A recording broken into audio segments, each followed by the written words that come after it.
Yes, Pixie Lott, welcome to the show. You're just saying you enjoy doing the videos, but performing live is the best bit. Yes, definitely. You were live last night at the Jingle Bell Ball, O2. How was that? Was it good fun? It was amazing. Like, I've always wanted to play the O2, so last night it was a lively crowd. The band are wicked. How many people are in there then, do you know? I think it's about 17,000. Wow. I think. But they've come to see, there's loads of different acts there. there. There was a great lineup. There was like Lady Gaga. Did you meet Lady Gaga? I didn't actually meet her. Did you see her? I didn't even see her. No. I've seen her before, once. We did a show in France together, and I saw her in her dressing room, but I didn't actually converse with her. Oh, no. Yeah. I'd like to see it. And JLS were there? After-show party JLS were there. Do you know, I don't think there was an after-show party, but I went out with my friends, so I don't get to see them that much. Did you get the little one in JLS to do a backflip for you? Aston. Whenever my friends see them, they're always like, Aston, do a backflip. That's what I think everyone should do in the world. Every time they say, do a backflip, do a backflip. He spends the whole of his life doing that, spinning around, doing that. So it was good fun, was it? It was amazing. Absolutely loved it, yeah. Cool. And we've got some great questions in for you, actually. The one about your name. I know everyone's going to be asking about your name, but Mark Grahens, I think that is. Does anyone call you by your real name, or are you just called Pixie? And why are you called Pixie, clearly? I got nicknamed Pixie when I was a baby, when I was born. Because you're not that little, you're really tall, actually. I'm not that little, but when I was born, I was very tiny, like a little fairy, and so that's why... Like your size. Like a little fairy, and that's where I got the name from. But no, I don't really get called Victoria. I got called Victoria by my science teacher at school. And when my mum's angry or I've done something bad, then she calls Victoria! me Victoria! What, all your teachers used to call you Pixie?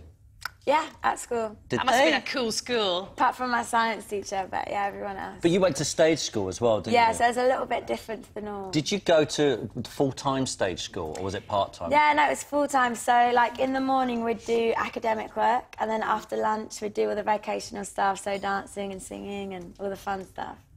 Wow, did you go with anyone else who we know who's famous? Well, the thing is, I would still be at school now. I would be in my last year of training, so all my friends are still at school. Oh, they must hate you then. All the success. So how did you make it then how did you get a record deal? It's been a long time coming.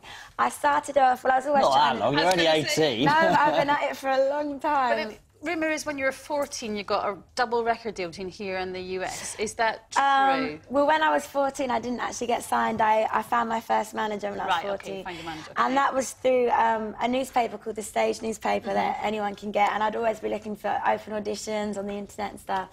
And I found this one audition for a manager, and I persuaded my mum to take me to the audition, although she didn't want to, because I've been to loads of these auditions before, and most of them aren't kind of legitimate.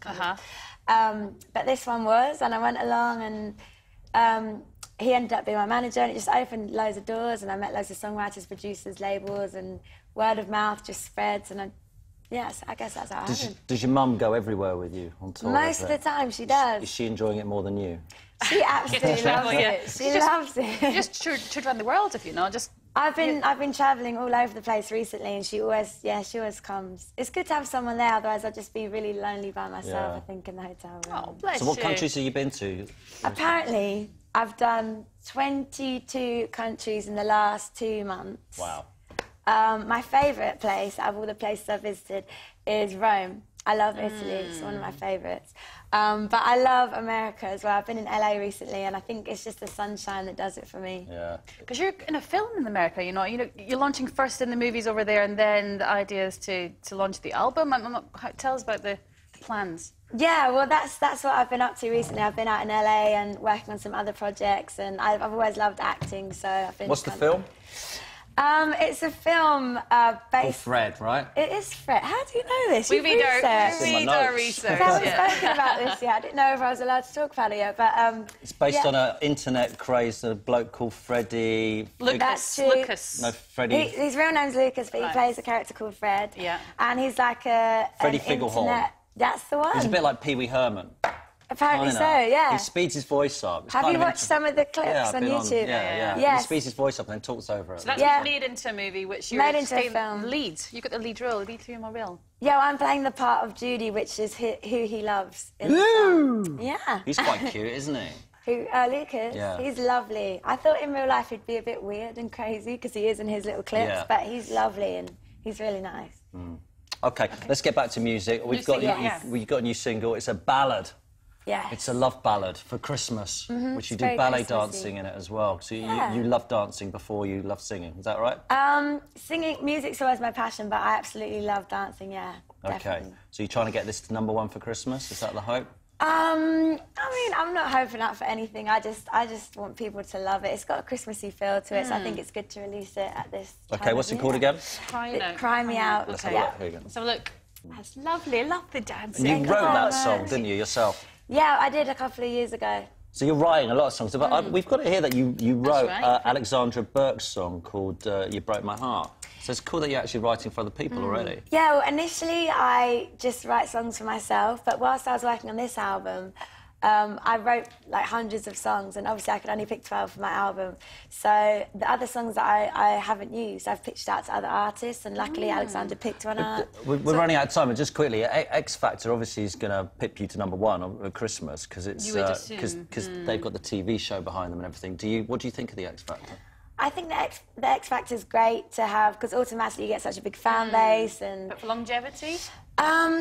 For me, myself, I've always liked to kind of work my own way up and write my own music and just have more kind of creative control and just make my own decisions. I think it's just two different ways of making it. You can either go on the show and you get great exposure, or you can just do it your own way, and I've just kind of always wanted to do it this way, I guess.